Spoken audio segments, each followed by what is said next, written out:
Yeah. So let me think about, let me decide what I want to do, see if I can find them locally. And then if I have trouble, I'll let you know. Wait. You have Because to I mute. think it's becoming, Maybe 1 second.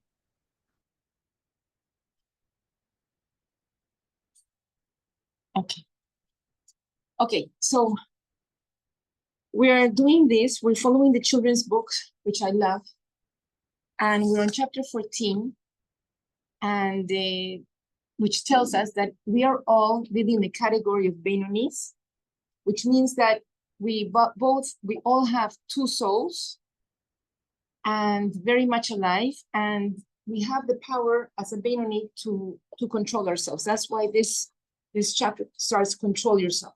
Okay, so we're actually on the second page, and it says, everything is in the hands of heaven except for the fear of heaven. So what is it talking about? It's telling us that every person,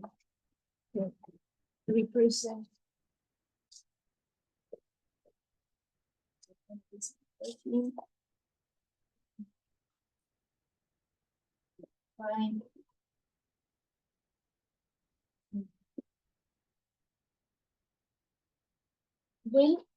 When a person, before it comes into this world, there's a mother, the father, in the time of conception. So father puts everything that is white in the body, the brain, the bones, even the white of the eyes. And mother puts everything that is red in the body, the blood, the muscles. And Hashem takes a soul from the world of souls and puts it in a body. That makes a baby. So before this soul comes into a body, before it comes into this world, this soul is made to take an oath. An oath, when we swear something, the word in Hebrew for oath also has the same connotation as something that is satiated, something that is filled.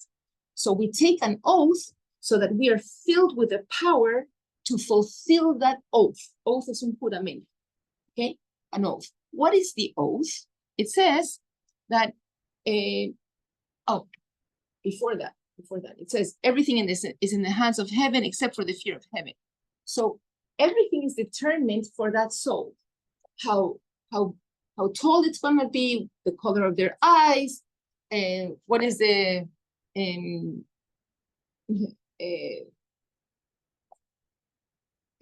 ability of intellectual ability of that soul, what is the mazdal of that soul.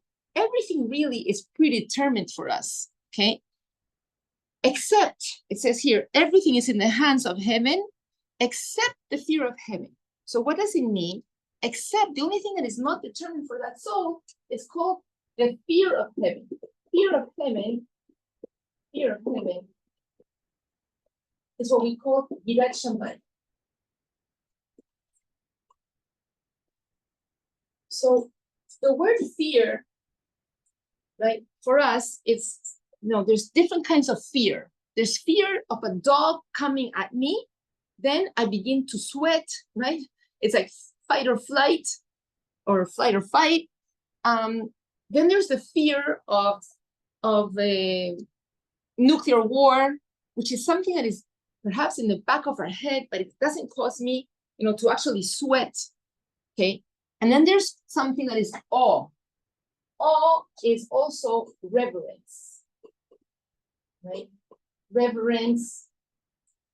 It's also respect.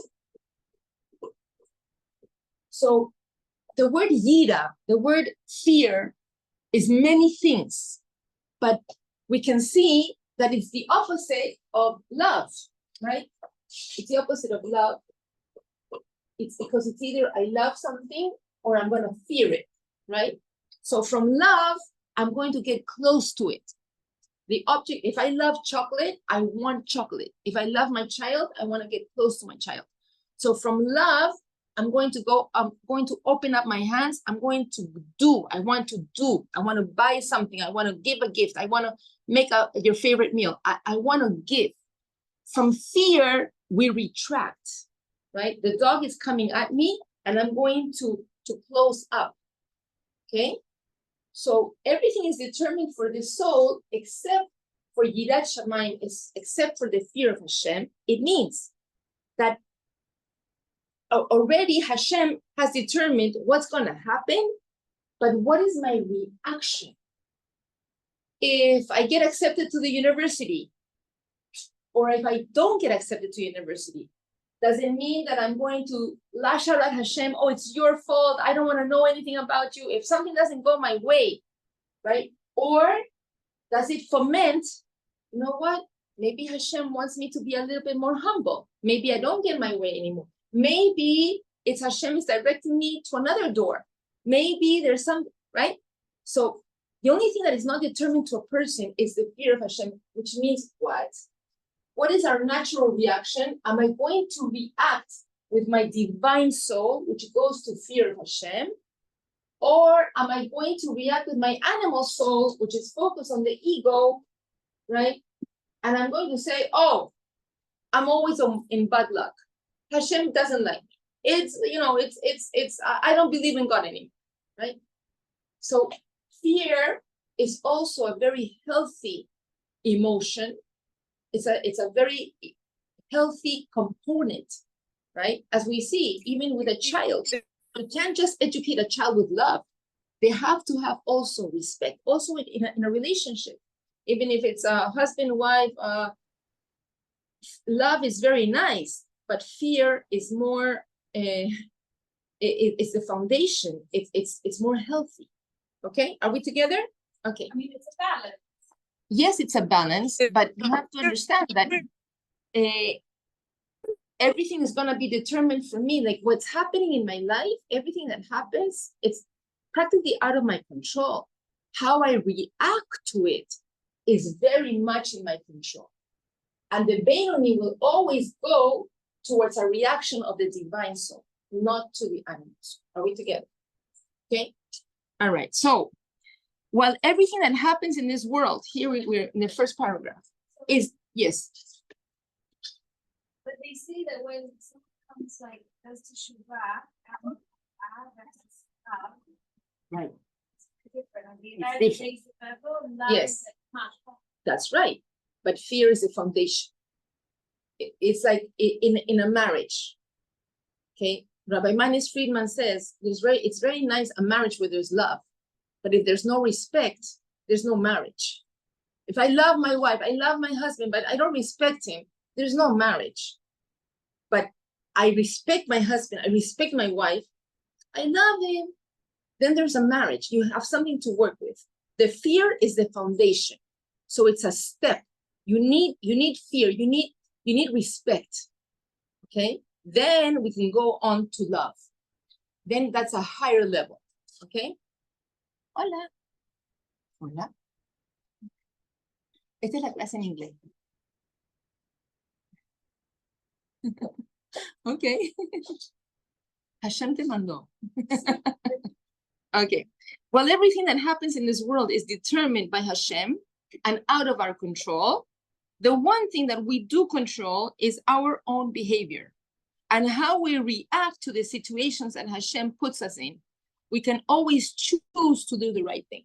So remember, chapter 14 is putting all of us in the category of Benoni, okay?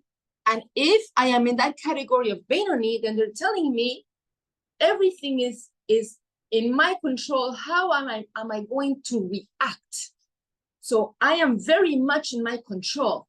You know, have you ever been with a person and they tell you, you made me lose my patience. You made me lose my cool. You made me hate you. Have you ever been with such a person? Like it's your fault, right? It's your, huh?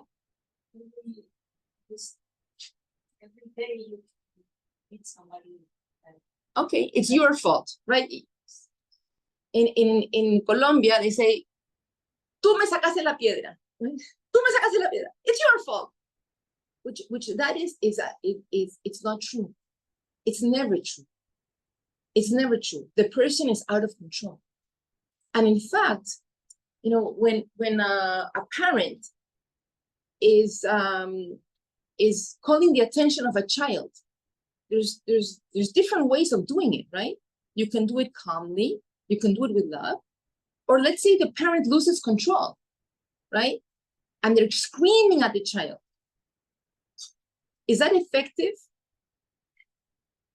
No, because the child really knows it's not me. The parent is out of control, and it's not effective because the child can read the truth. So it's not like the child made me lose my cool. No, I lost my cool. You see, the Benoni is a realist, and he takes full responsibility. And only when we are in that state of mind can we choose to do the right thing. That's the Benoni. Okay? All right. So there, first paragraph, it says we can always choose to do the right thing. Judge for our deeds. The second paragraph, Hashem does not join a bad thought to the deed. This is words from our sages. So what does it mean? It means, you know, for everything that every action, the deed is the action. Okay? It has to originate on a thought, right? Thought, and then there's speech. So there's three categories, right? These are the three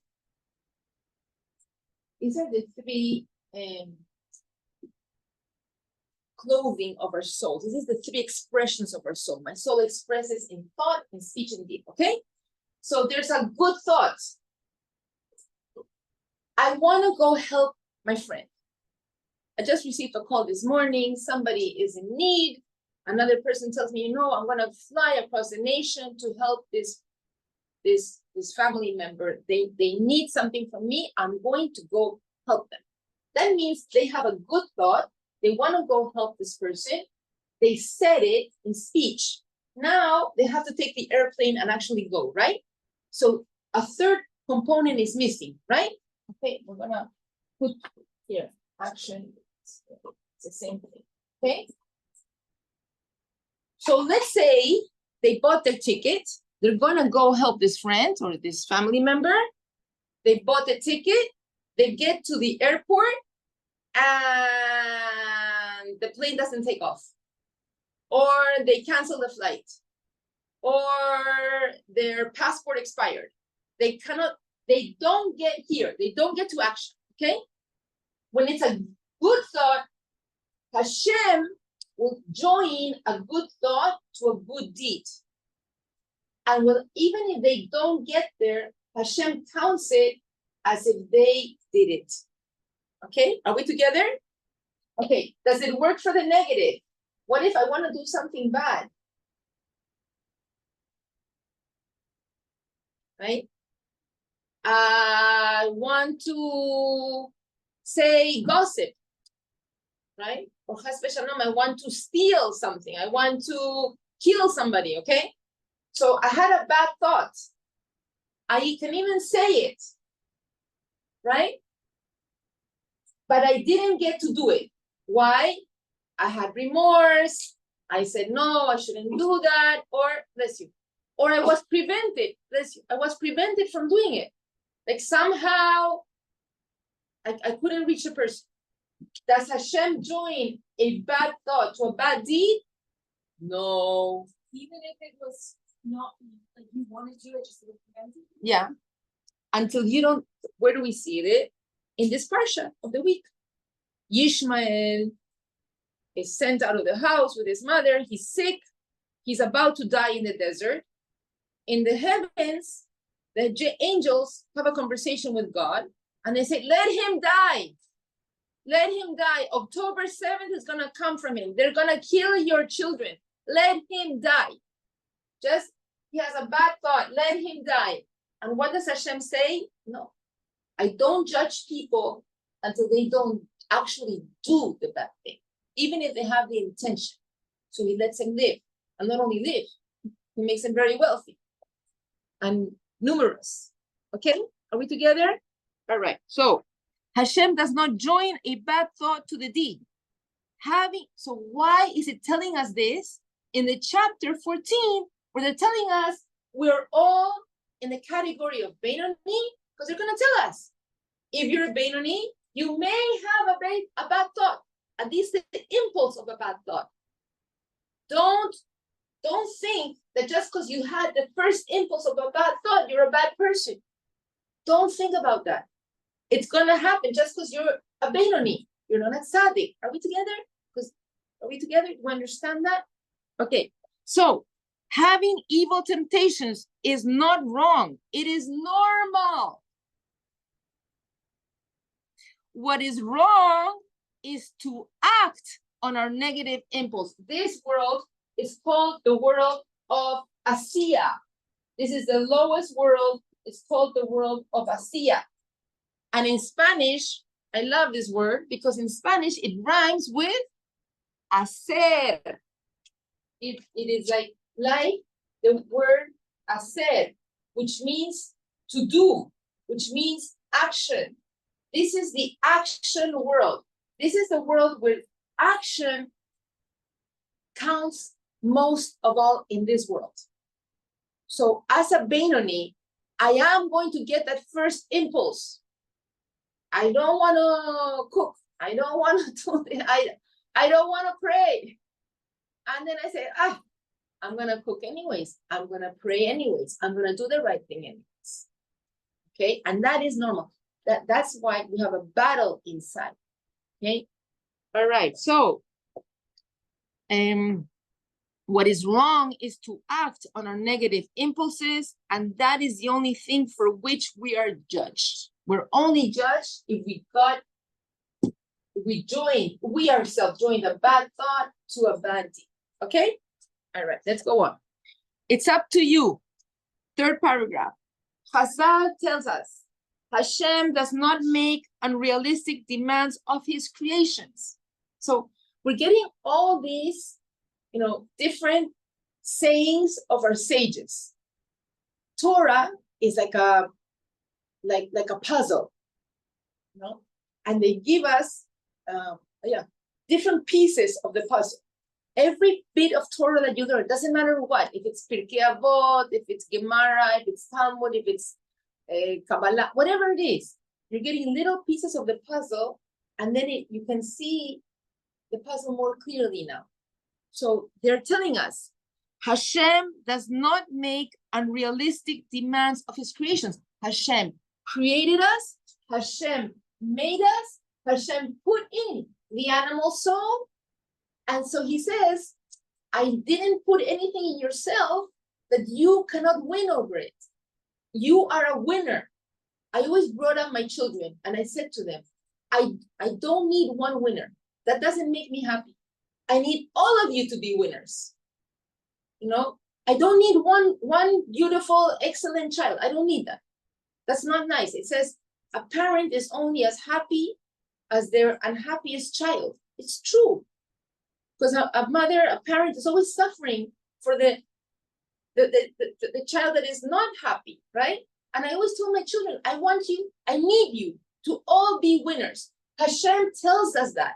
He says, you are all winners. I'm not making any unrealistic demands from you. You have an animal soul, you have a divine soul, you can win over it every single time, okay?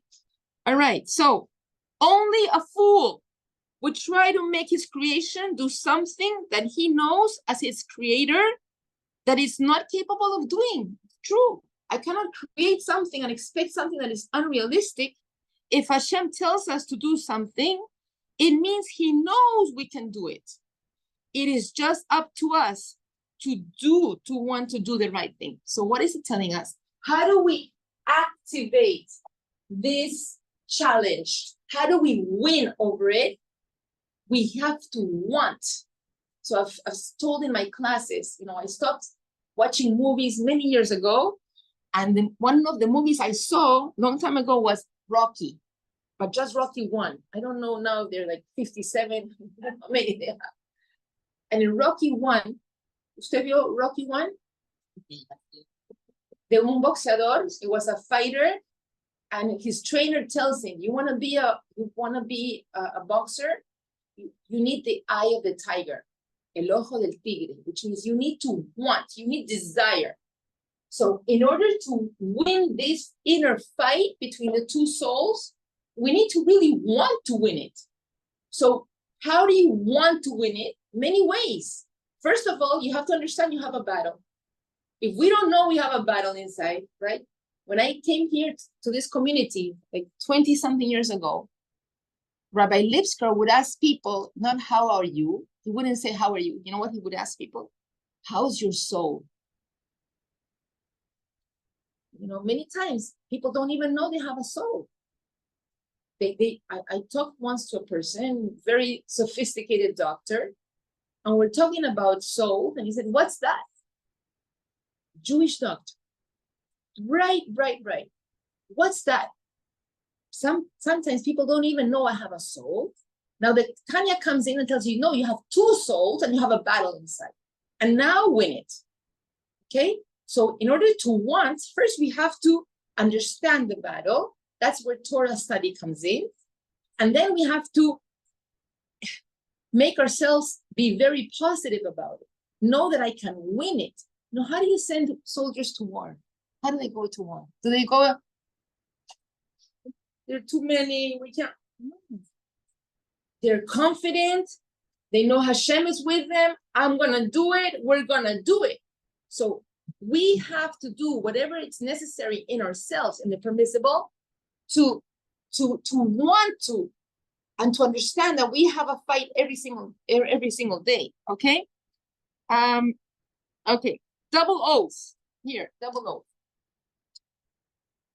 A neshama, a soul, is made to swear. We said before it is born. We're explaining this. Mother and father, in the moment of conception, they bring a soul. Hashem chooses a soul for this couple from the world of souls, and it's made to take an oath, just like a soldier. A soldier that's going to war, they have to take an oath. And we said the word of oath in Hebrew is the same word that means filled, satiated. So when you take an oath, you are filled with that capacity and the power to fulfill the oath. That's why to take an oath is a very serious thing. It's a very, very serious, it's like you're making a knot. It's like you're taking a rope and you are making a knot. That's why we have cancellation of the vows. We have a cancellation of our oaths, right before Rosh Hashanah. Because when you take an oath, it's a very, very serious thing. Okay? So our souls were made to swear before we came to this world. What is the oath that we took? It says, be a tzaddik and do not be a rasha. So the oath is be a tzaddik and do not be a rasha.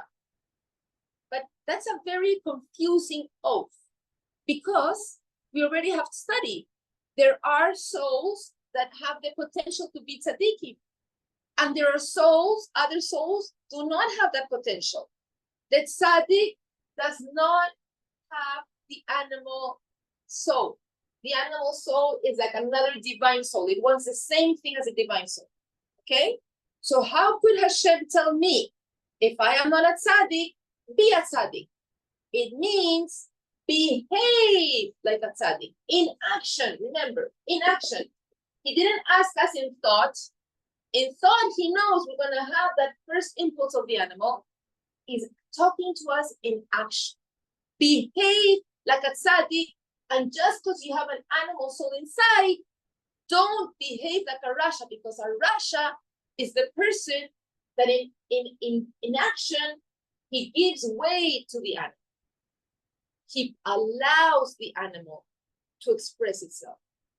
And that's, remember, we're in the world of asiya, we're in the world of action, and we cannot allow that. Even if we are raging inside, right? We are battling inside. And that's why the Tanya tells you, my mind can actually do the opposite of what my heart is wanting to do. When my feelings are pulling me one way, but my mind is strong enough that I can actually do the opposite. So sometimes, with little children, want to kill them. You want to like, why did you paint my beautiful wall? Why did you break my, and yet I can do exactly the opposite of all my emotions and be composed and talk in a nice way and, and find a solution. They were telling me, somebody was telling me that their child, what was it that the child did? The child,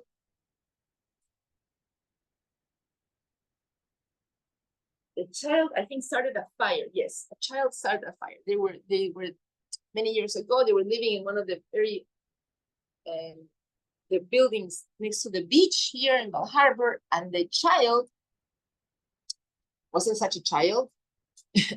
And he started to play with fire, and he actually lit, I don't know if it was paper, and then he didn't know what to do with it. So he saw the pool outside of the balcony.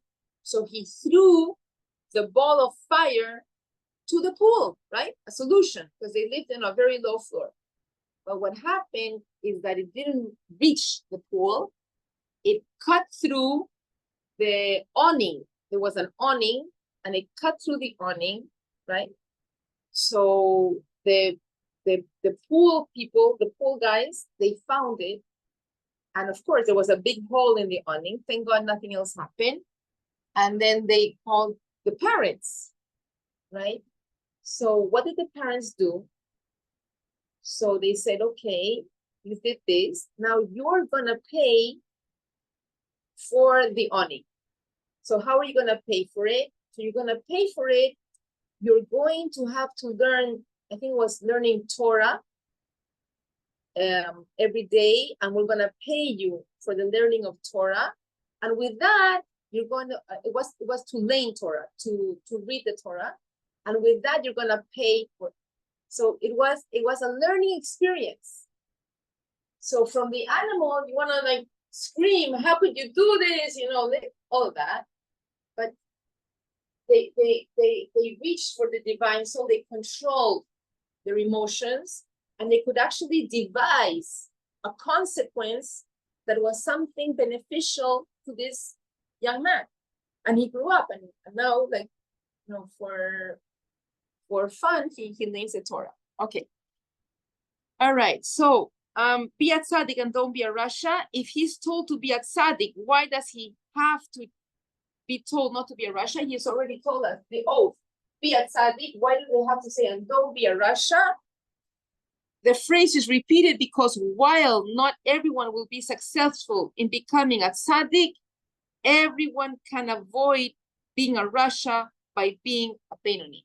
So not everybody can succeed becoming a tzaddik that he will, eradicate the animal soul, but we can all prevent ourselves from listening to or acting on the animal. Okay. So we're just gonna go to the story in the bottom. And the mashpia, it was a rabbi, Nissen Nemanov. And it's very interesting because I've heard this story many, many times, many, many years. I never knew the actual name of the person. Once stayed with a certain family in Montreal while collecting funds for his yeshiva. The family was excited to host the special Hasid and utilized every minute to learn from him. So they knew they had a very distinguished person with them, and they wanted to learn from him. One of the boys in the family took advantage of a quiet moment and asked Reb Nissen, is it possible that even in our times, someone can be a Benoni of Tanya? Because the child kept on watching him, and he said, like, is it possible for somebody to be a Benoni? Like, how could it be? And Reb Nissen replied, do you think it's possible to control yourself for 1 minute? Not to do any averot, not to do any transgressions in thought, speech, or action for 1 minute. Can you not do any bad thoughts, bad speech for 1 minute, just 1 minute. And the child, what did the child say? 1 minute? Yeah. 1 minute, yes. Yes. Of course, replied the Bahur. For 1 minute, I can control myself. So then just do that for a minute. And then do it for the next minute. And the next. That is the secret of the Bainun. Like this, what it says here, to control ourselves. 1 minute at a time. That's it. And really, that's all we really have. We really only have the present. We really only have this minute. And this minute, can I conquer myself? That's all. That's all that God expects from us.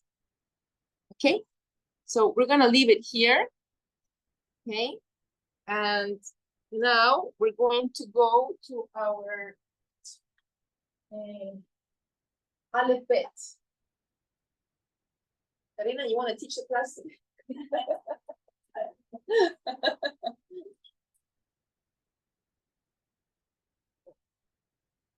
Every class is not quite the same.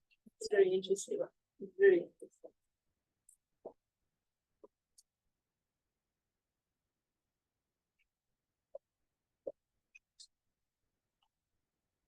Okay, so we're gonna do alphabet.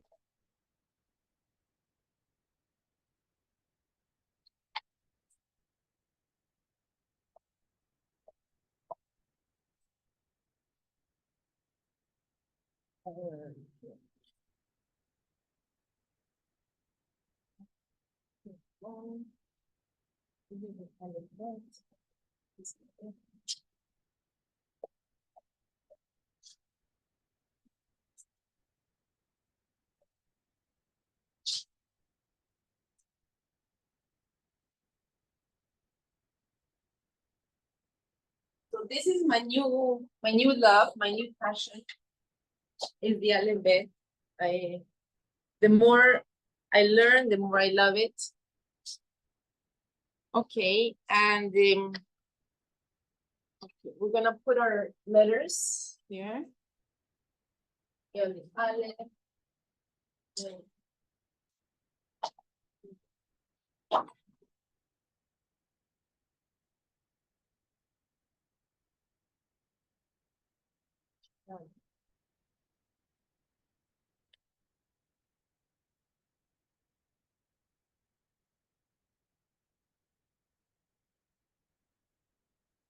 Okay.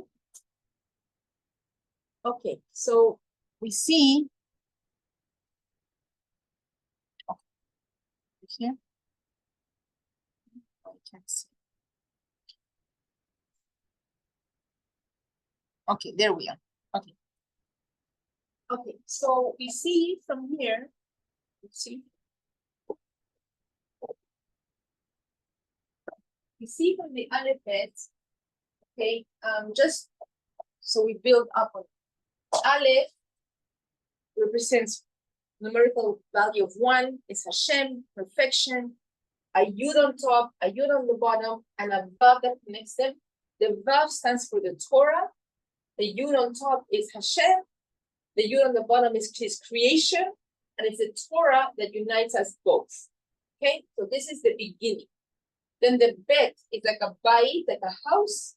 And what Hashem creates is because he wants a home, a holy kadosh, a holy home in this physical world. The gimel emerges from the home. It's a gibor. You know, in the home we nurture. In a home we give over our values. Hopefully, so that our children, you know, when we are we give birth to a child, the child will grow up to be strong in the values and go out to the world and make this world a holy place, like Hashem has said. So the Gibor goes out and gives to the Dalit. The Dalit represents the poor person. It could be a person poor in knowledge, poor in money, poor in opportunity, poor whatever. But the Gimel is given to the Dalit. That's why the Dalit is looking away. Dalit is also from Delit, from the The poor person has to knock on doors to see who's going to help him.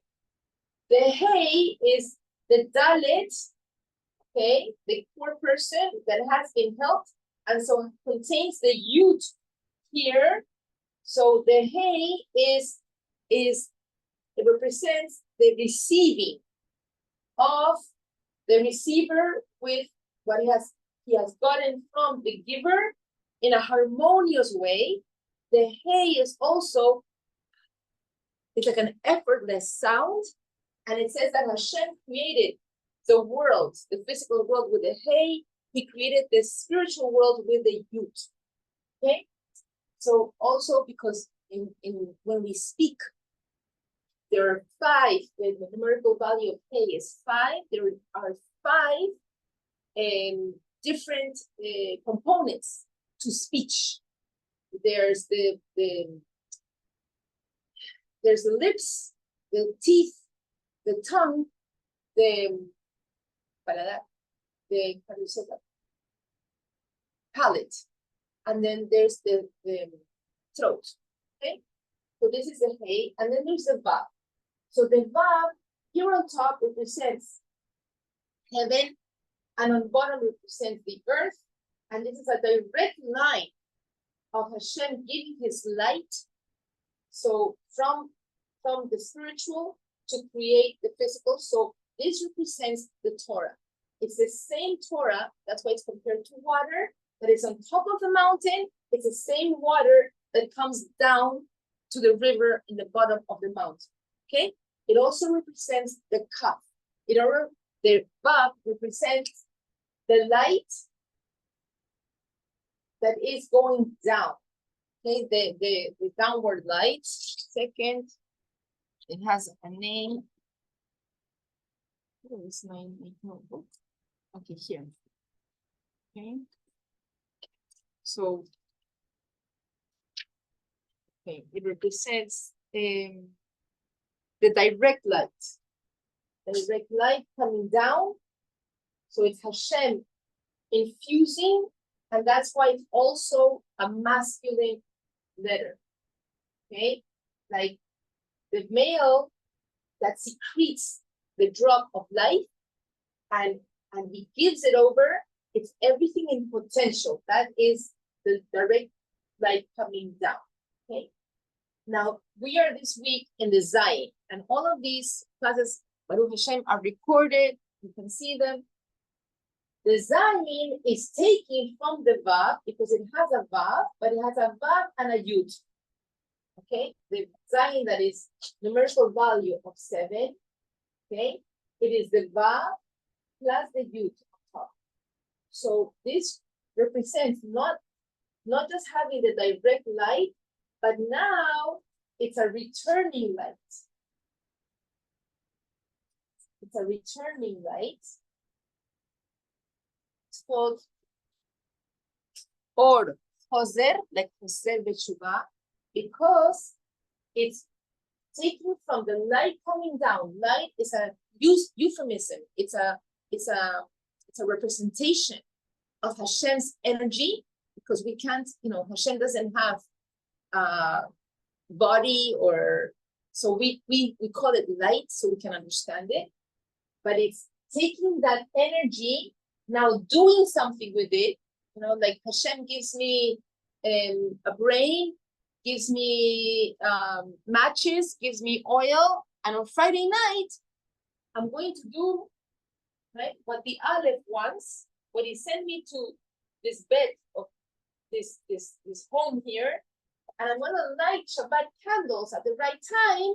What's going to happen is that I'm going to take that light and I'm going to return it up to heaven, but it's actually going to return exponential. It doesn't return the same light as it came. I transformed it, because that's what we came to do. We came to transform the world. So actually, that light, that energy, now through the mitzvot, now it becomes the yud, a crown.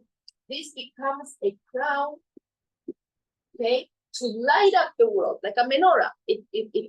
And a menorah has 7 branches. So it lights up the world, and it diffuses the light, and it increments the light. So this is what the ZAYIN represents. Are we together? Okay. So also it says about the number 7, many, many things. We know 7 days of the week, 7 colors in the rainbow, 7 weeks of from Pesach to Shavuot, right? There's the 7 heavens, they say. There's 7 years of Shemitah until the land will rest. 7 of 7 years, that's the Jubilee year, the 50th year, where all these servants are led free. There's a 7th millennium, which we know the world as it exists will exist for 6,000 years, and the 7th millennium will be already a Shabbat for everybody.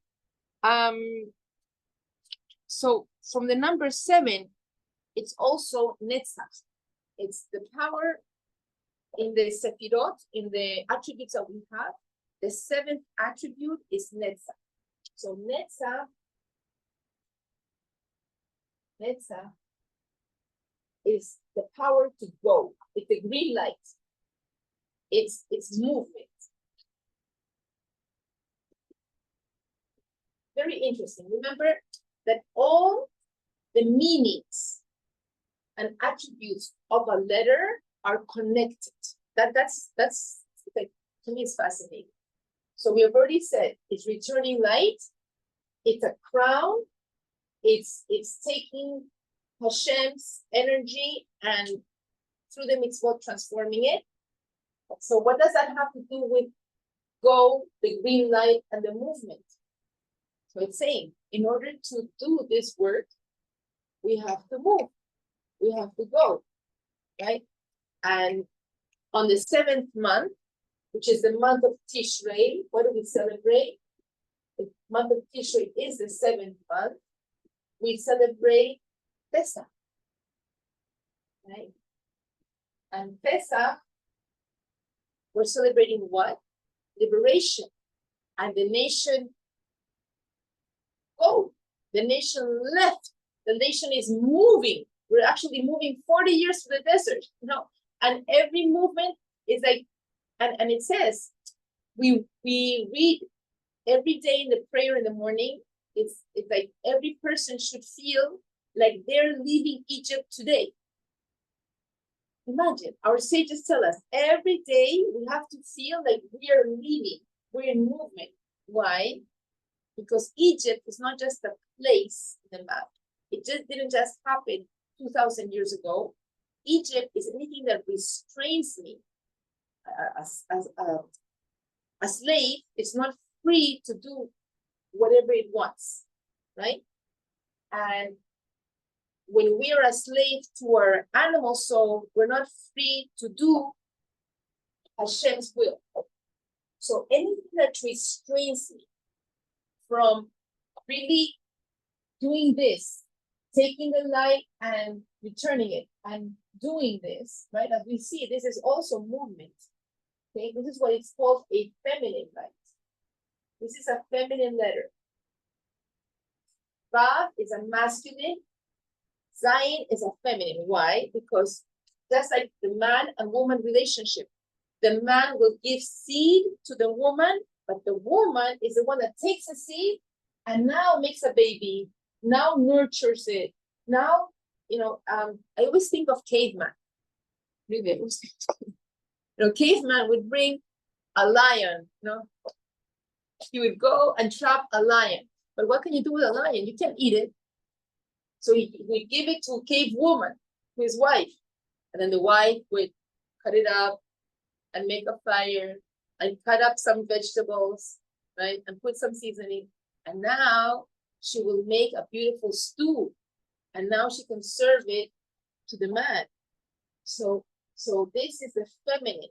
The feminine is transforming, right? Because the masculine will give it raw, will give it in potential, but you can't do anything with it, right? So it's like also a seed. Rashi says, when you plant a seed on the ground, right? A seed on the ground.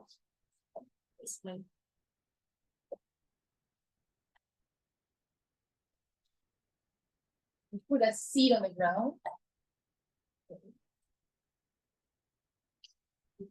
This is the ground. Okay, this is the sun. You put a seed on the ground. Rashi says, the seed, you know, is like the bulb, it's the potential. But what makes it grow into a beautiful plant? Is it the seed or is it the ground?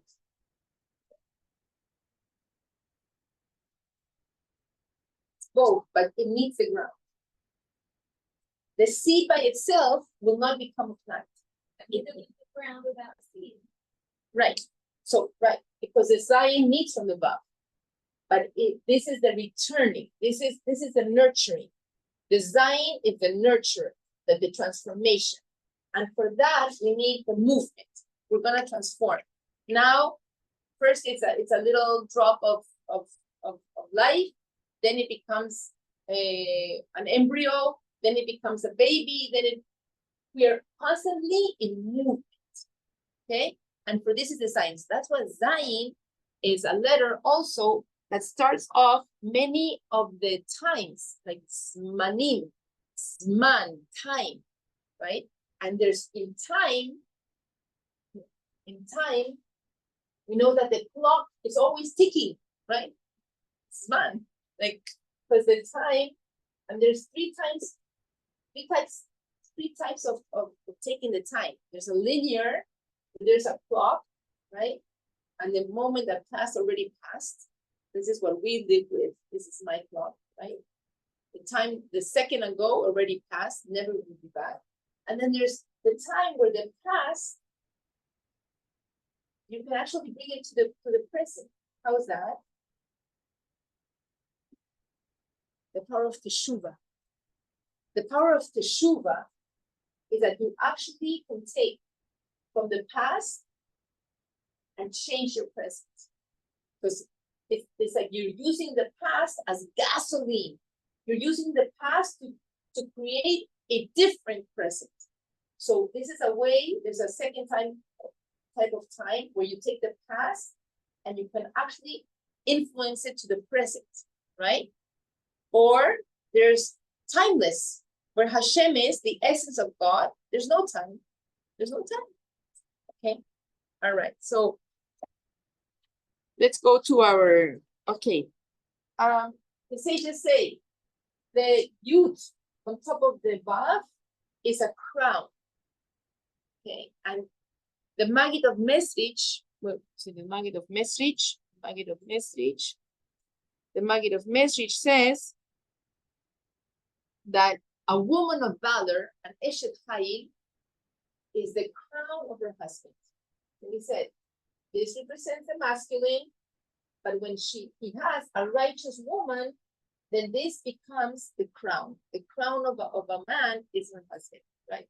And so Carolina told us a beautiful story yesterday where she bought two sculptures of just a head of a man and a head of a woman. And the way that you place them was that the man was looking straight on, but the woman is looking at the man, at his ear. So like the woman is the one, right, that is advising actually the man what to do. The man will go out in the world, but it's the woman, right? Am I got it right? Okay, but that's why the woman becomes the crown, right, of the husband, because a man with a crown is something that is higher. Our clothing can take us higher than what we are. There was my baby, my mother's mother, would say that there was a saying in Russian that was, I don't know how it was in Russian, but it says, they will receive you from the outside and they will say farewell to you, goodbye to you from the inside, which means from your clothing, from the outside, people will receive you, right? If you see a person with a crown, you say, oh, wow, that's royalty. Now you open up your mouth, then okay, they will say goodbye to you according to what you have said. But the outside can actually take you higher than what you are, or lower. A person that is dressed you know, a poor person that is dressed in how do you say that? In trapos and like very poor, huh? Before you speak to them, you already have, you know, a certain feeling about it, okay? All right, so here it says that the woman has the power to reveal in her husband his own superconscious, and that is the crown. The superconscious, the experience of serene pleasure and sublime will. So it says that the woman has the power to reveal the superconscious of the husband. So we know that 6 stands for this world. As 6 days God created the world. And what is 7? 7 stands for Shabbat, right? So what do we do on Shabbat? Which is very interesting because it ties all of this up. Okay? It ties all that we have said about it. So on Shabbat is like the crown of the week, right? It enhances it. Everything that we have worked for is for Shabbat. It is the day that we elevate. It's the day that we stop transforming physicality and we devote to spirituality, to something higher, right? Because we're not just here just to work and eat and work and eat and work and eat. We're here for something higher. So it reveals the inner divinity that was in all these different days. Okay, but it also, as we know, we light candles, we separate it. So Zman, it's a time that is holy, and it illuminates also the rest of the week. Okay, all right. So now we know this is from it says, who is a good woman? She who does her husband's will, right? But Hasidus, the Rebbe interprets it, what does it mean that a good woman does her husband's will? And it says that she actually creates in her husband the will. So that's why we say that the husband is the head, but the woman is the neck. Because the woman directs the husband what to see, how to see the world, right? Sometimes the husband will come home from work and say, oh, so-and-so, like we know with Korach. Korach was Moshe's cousin. And he came home one day and said, you know, that Moshe, he's giving the best positions to his brother and to his nephew, and I didn't get, and I'm going to make a revolt, right? And what does a bad woman do? Like Korach's wife, he said, yeah, stand up for yourself. You know, you're not a man if you don't get the position of Aaron. You have to be a Kohen also, or otherwise you're nothing to me, right? So this riled him up. It actually caused him to lose his life, to lose all his money, to lose all his family, right? It says that Korach doesn't even have a place in the world to come. It even, a bad wife even caused the husband to lose his place in the next world. Not only in this world, in the next world, okay? But then we have On Ben Peletz, who was recruited by Korach, and he went home on to his wife and said, can you believe this? Moshe gave out all the best jobs to his brother, to his nephew, and I didn't get it, and we're gonna make a revolt tomorrow, and we're gonna do this, and we're gonna demand. And his wife says, calm down. To me, you're already a Kohen Gadol. You are the best, you're a king. You don't need that. Don't listen to them. No, I have to get up early because we're gonna go. And she feeds him, you know, milk and things like that, and he falls asleep. And in the morning, when Korach and his company came to get On Ben Pelet, what did she do? She took off her hair covering. From there, we learned that all Jewish women would cover her hair, and she was by her door of her house brushing her hair.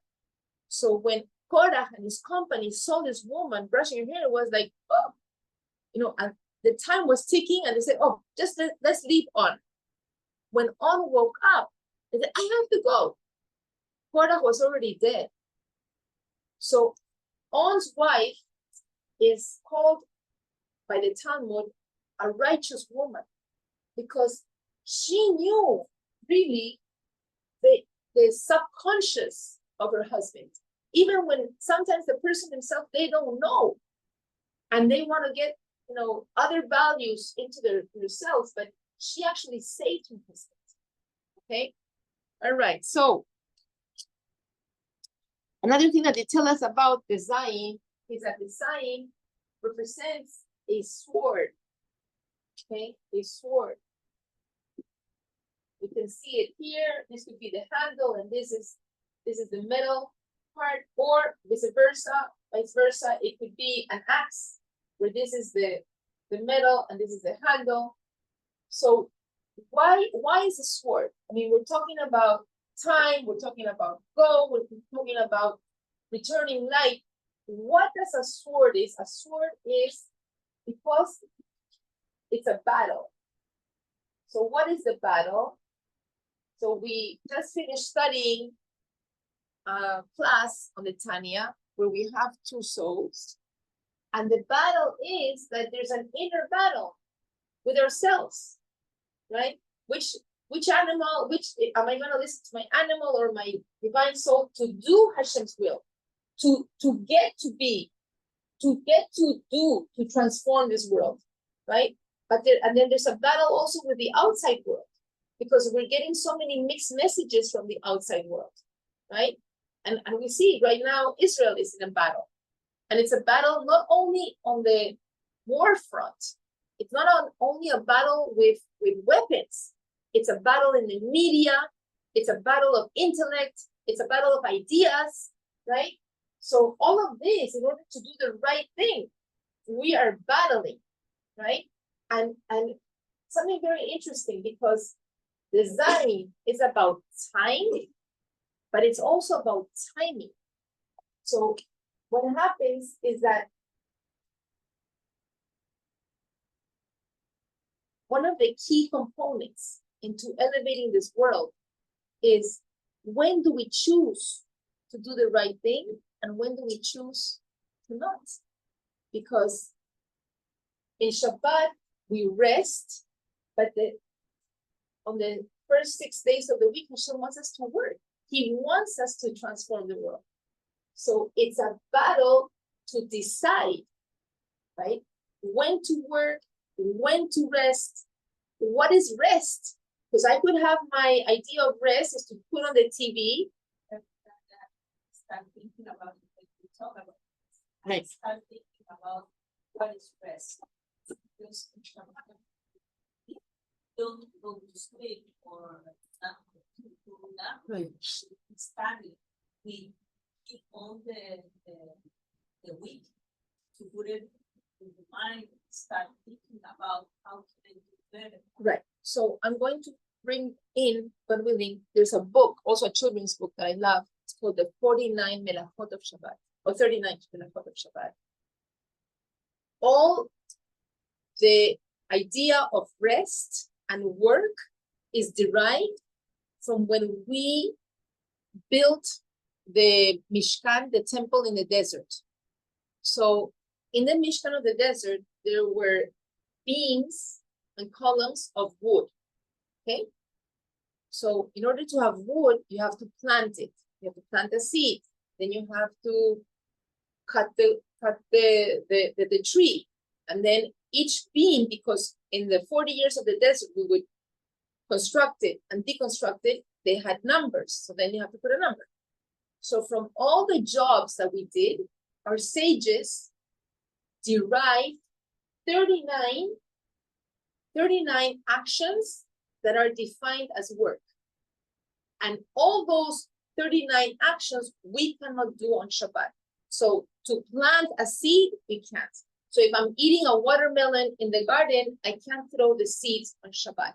So I can't water my garden on Shabbat because that is part of the growing. So I can't cut a flower on Shabbat. So cutting a plant on Shabbat is called a melacha, a work, okay? And then to write a number. So writing is called a melacha. So our definition of work and rest, we have to go back to the Aleph. What does the Aleph say what is work? And that is also a battle, because it's not my definition of work and it's not my definition of rest. Okay, it's not about, you know, for me, maybe resting would be for a person to put on the TV and to watch TV for 24 hours. And Hashem says, no, that's not my definition of rest. So it's, okay, so that is the battle, to discern, to be able to say which is the rest. Okay, that's all part of the Zayin. Okay, all right, so a struggle between opposites. So we see the word zivuk. So what is zivuk? Right? What is a zivuk? This is the zivuk. It's also the zayin, and then there's a yud, and then there's a vav, and a gimel. Right? And so the zivuk is a couple, right? A couple. This is like a marriage. So why is there a zayin there? Because we know it's a battle. It's a battle of two different people.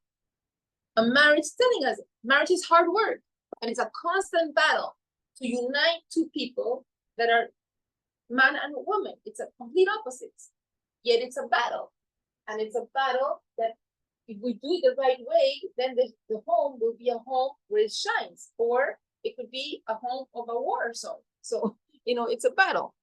Okay. All right. So, okay, I'm gonna leave it here.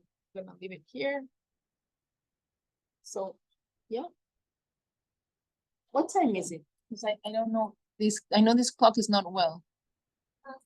Okay, I want to leave it. Okay, thank you, babies. Okay, I hope you enjoyed. Yeah. To me, it's fascinating.